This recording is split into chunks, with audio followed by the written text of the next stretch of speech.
Hey there! Welcome back to our channel. Today we're diving into the fascinating world of the Moors.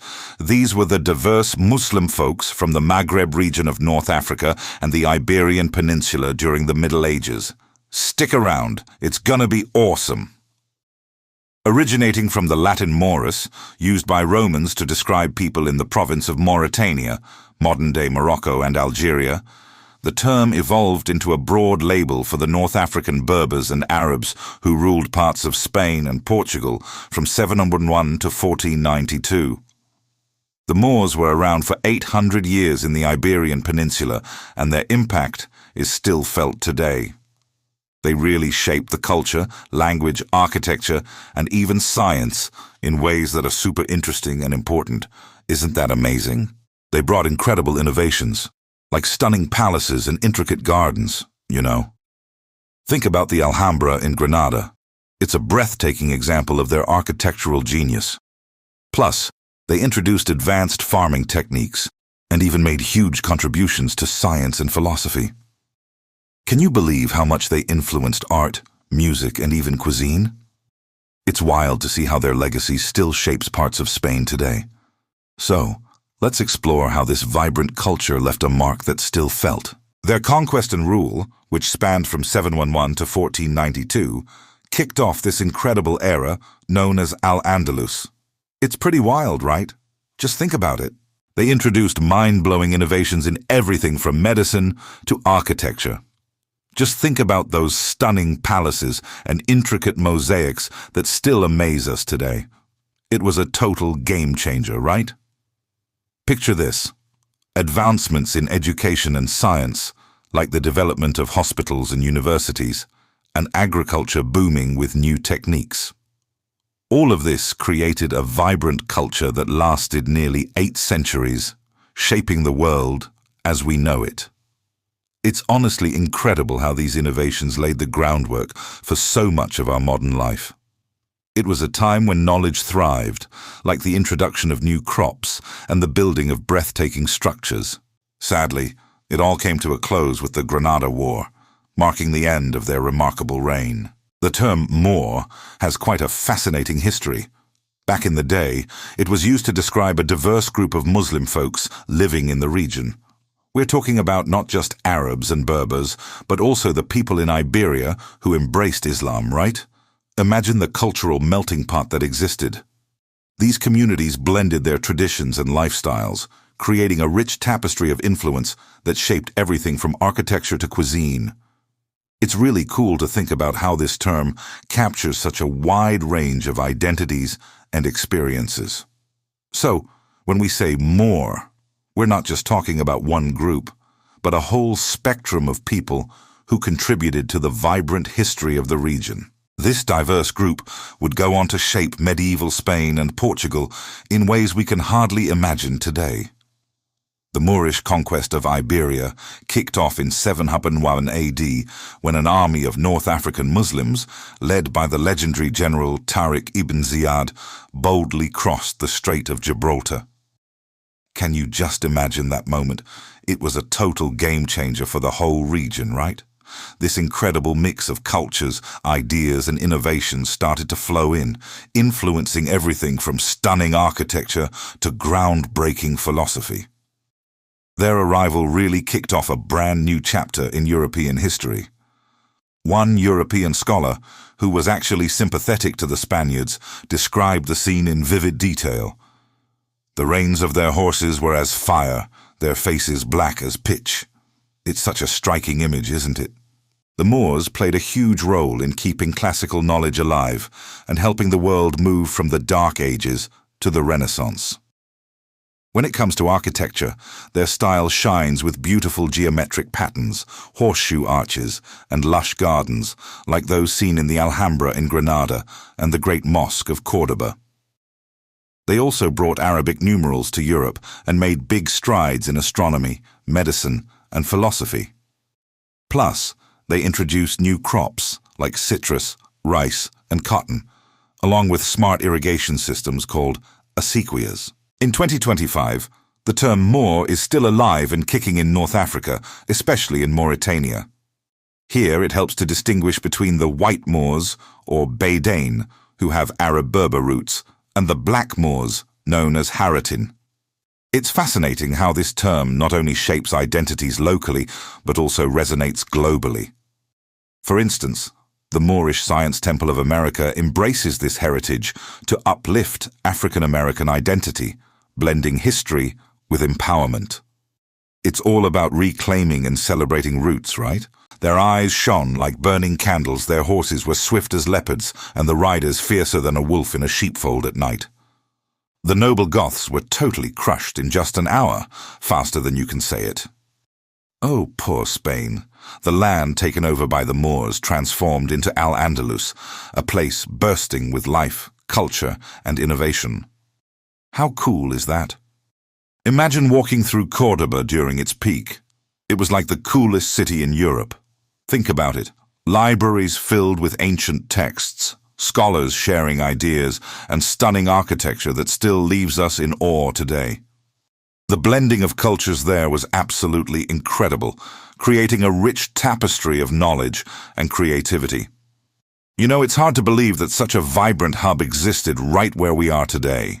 Its streets were well paved with raised sidewalks for pedestrians, and at night, 10 miles of streets were illuminated by lamps, a feat unmatched in Paris or London for hundreds of years to come.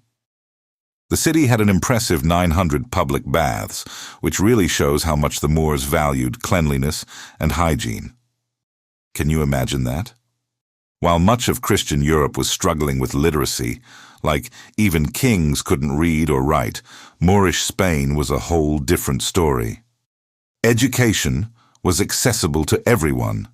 They had schools everywhere, teaching subjects like math, science, and philosophy. It's fascinating to think about how they pushed the boundaries of knowledge at a time when most people in Europe were left in the dark. The Moors really set the stage for a more educated society, didn't they? They set up 17 awesome universities in cool cities like Almeria, Cordoba, Granada, Jaén, Malaga, Seville, and Toledo, making education super accessible for everyone. These universities were popping up all over the place, way more than just the two in Europe. Can you believe that? The Moors' commitment to knowledge extended beyond formal education. In the 10th and 11th centuries, when public libraries were non-existent in Europe, Moorish Spain boasted more than 70. The library in Cordoba alone housed an astounding 600,000 manuscripts, a treasure trove of knowledge unparalleled in contemporary Europe. Scientific progress flourished under Moorish rule. They introduced new scientific techniques to Europe, such as the astrolabe, a sophisticated device for measuring the position of stars and planets.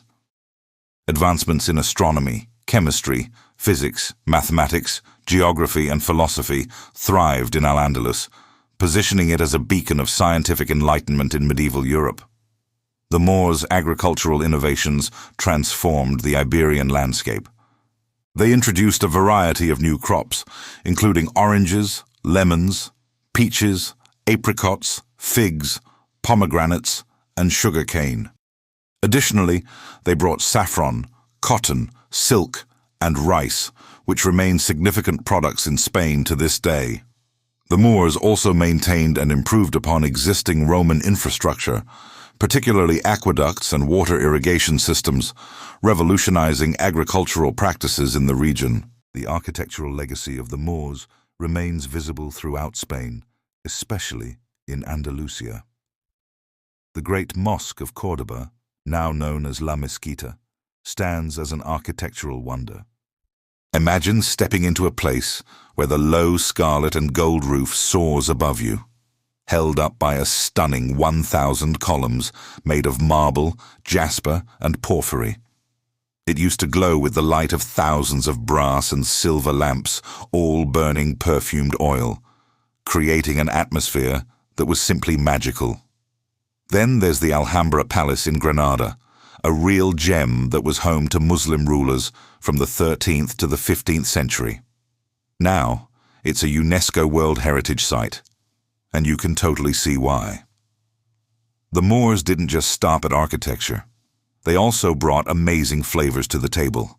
influencing music and cuisine in ways that still resonate today. Can you believe how rich and vibrant that history is? It's like a feast for the senses. Imagine stepping into a place where the low scarlet and gold roof soars above you, held up by a stunning 1,000 columns made of marble, jasper, and porphyry. It used to glow with the light of thousands of brass and silver lamps, all burning perfumed oil, creating an atmosphere that was simply magical.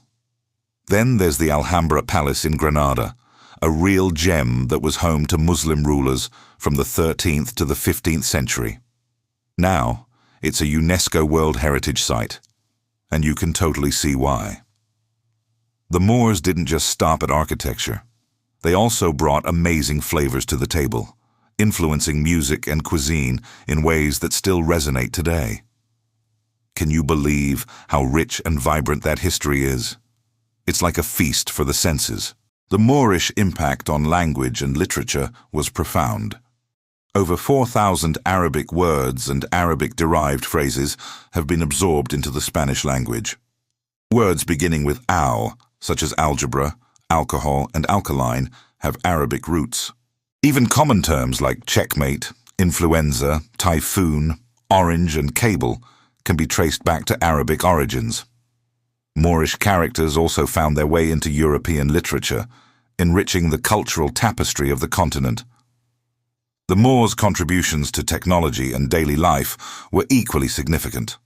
They introduced paper to Europe as well as Arabic numerals, which replaced the cumbersome Roman system. The compass, originally from China, reached Europe through African trade routes established by the Moors. These innovations facilitated advancements in navigation, trade, and scientific pursuits. The contrast between Moorish Spain and the rest of Europe was stark.